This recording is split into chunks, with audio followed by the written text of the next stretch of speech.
Fact number 1, ये बात है 1971 की, जब भारत और पाकिस्तान के बीच में युद्ध लड़ा जा रहा था।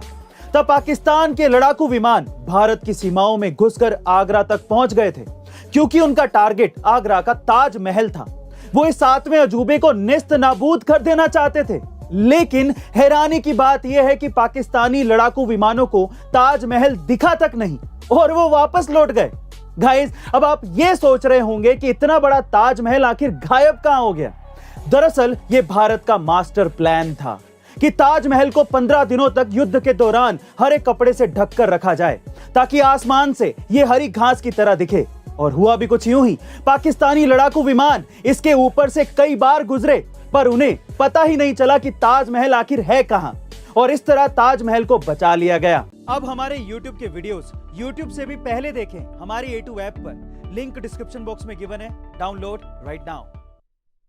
फैक्ट नंबर 2, गाइस, ऊपर वाला जब भी किसी पे मेहरबान होता है ना, तो वो उसे छप्पर फाड़ के देता है।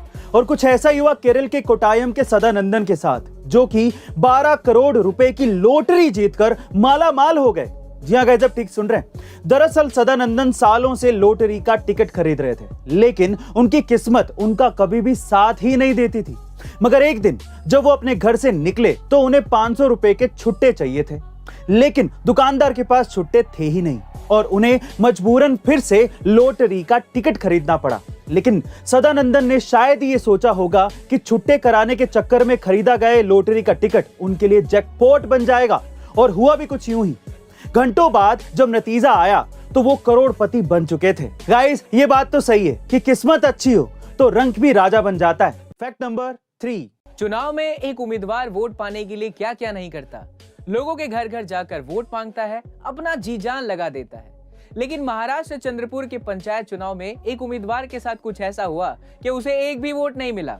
जी हाँ दोस्तों, जितेंद्र इटेकर नाम के इस उम्मीदवार को न तो जनता ने वोट दिया, न ही परिवार के किसी सदस्य ने। और तो और उसका भरोसा देखिए, उस उम्मीदवार ने खुद को ही वोट नहीं दिया और इस तरह उसे एक भी वोट नहीं मिला, जिसके चलते वो चुनाव बुरी तरह हार गया। जरा सोचिए ऐसी क्या वजह रही होगी कि उस उम्मीदवार ने खुद को ही वोट नहीं दिया। फैक्ट नंबर 4, गाइस, अक्सर हम लोग सेल्स और मार्केटिंग के बारे में बहुत सुनते हैं, पर सवाल यह है कि आखिर इन दोनों में फर्क क्या है। तो चलिए समझते हैं। देखिए, अगर सीधे शब्दों में समझने की कोशिश करें तो सेल्स का मतलब है कस्टमर के पीछे भागना, जबकि मार्केटिंग का मतलब है कस्टमर को अपने प्रोडक्ट की तरफ आकर्षित करना। इसी तरह से अगर मैं आपसे सवाल पूछूं कि जॉब और बिजनेस में आखिर फर्क क्या होता है, तो इसको सीधे शब्दों में समझने की कोशिश करें तो जॉब का मतलब यह है कि आपको कुएं से पानी कैसे निकलता है यह सीखना होगा, जबकि बिजनेस का मतलब यह है कि आपको खुद का कुआं कैसे खोदना है यह सीखना होगा। फैक्ट नंबर 5, साल 2003 में कनाडा के एक शख्स ने वहां के स्टॉक मार्केट में $800 इन्वेस्ट किए। लेकिन हैरानी की बात यह है कि वो $800 सिर्फ 2 ही हफ्तों में $350 मिलियन में कन्वर्ट हो गए, यानी कि वो रातों रात करोड़पति बन गया। तब लोगों को यह लगता था कि वो पक्का अंदर का कोई आदमी है जिसे सारी जानकारी है। लेकिन जब उसे पुलिस ने कस्टडी में लिया और उसके बाद जो उसने कहा, उससे पुलिस वालों के होश उड़ गए।